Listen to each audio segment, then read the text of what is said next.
دوستانی که ازدواج کردن بدونن که به هر ترتیبی این ازدواج شکل گرفته باشه، به هر تقدیری که شما درش هر چقدر نقش داشته باشید، اشتباه کردید یا نه، کسی به شما اشتباه آدرس داده بوده، اشتباه مشورت داده بوده یا درست، از اول قدرت تشخیص بالایی داشتید برای انتخاب یا قدرت تشخیص بالایی نداشتید، کسی هم به شما اشتباه نگفته. هر کسی ازدواج کرد بعد از ازدواج باید به خودش بگه این مقدر من بوده و خدا خواسته من با این همسر رشد کنم. دیگه آدم چجوری پدر مادر خودش رو ارزیابی نمیکنه بخواد انتخاب بکنه، همسر خودش رو هم نباید ارزیابی کنه. آدم نمیگه من چرا یه همچین مامانی انتخاب کردم، انتخابش دست تو نبوده. آدم نمیگه من یه بابای اینجوری چرا انتخاب کردم، اون دیگه به شما ربطی نداره. در ارتباط با همسر هم آدم باید همین طور بگه. پیامبر گرامی اسلام به کسی فرمودن اگر من و جبرئیل امین، احتمالاً نام چند نفر دیگه از ملائکه الهی رو هم بردن، همه دست به دست هم بدیم، دعا کنیم برای تو یه ازدواج خاصی اتفاق بیفته، یعنی با کس خاصی ازدواج بکنی، خدا در نهایت اونی رو که برای تو تعیین کرده در دامن تو قرار خواهد داد. ازدواج چیزیست که ما درش دخالت داریم، اما این بحث میزان دخالت ما در انتخاب مال قبل از ازدواجه.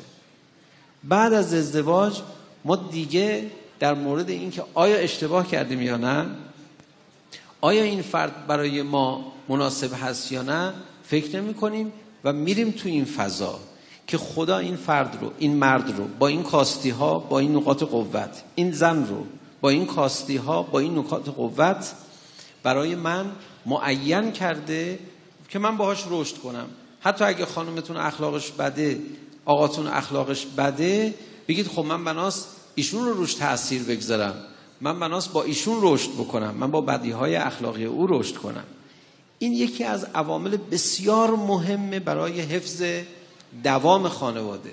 عامل دومش هم خیلی کوتاه بگم این هستش که آقا پسرها و دختر خانومها به نامحرما قبل از ازدواج زیاد نگاه نکنن، چون در دوران مجردی خیال داره کار میکنه، خصوصا دختران جوانی که ظلم بزرگی که در جامعه ما داره بهشون میشه، اینها ازدواجشون به تأخیر میفته. یه پسر دبیرستانی آماده ازدواج نیست، ولی یه دختر دبیرستانی از هر حیث آماده ازدواجه. و نظام جمهوری اسلامی با آموزش و پرورشش که 12 سال طول میده و فرهنگ‌های اقماریش، این ظلم رو داره به صورت ناخواسته به دخترها میکنه که ازدواجشون رو به تأخیر میندازه. باید برای نظام آموزش پرورش یه فکری کرد که دختر خانم‌ها ازدواجشون تأخیر نکنه. وقتی ازدواج تأخیر افتاد برای پسر یا برای دختر، مرغ خیال کس را کس بال و پر نبندد، هر جا پرد بر او کس راه گذر نبندد. مرغ خیال پرواز میکنه، یه شوهر خیالی برای ذهن خودش درست میکنه، آقا پسر یه خانم خیالی برای ذهن خودش درست میکنه.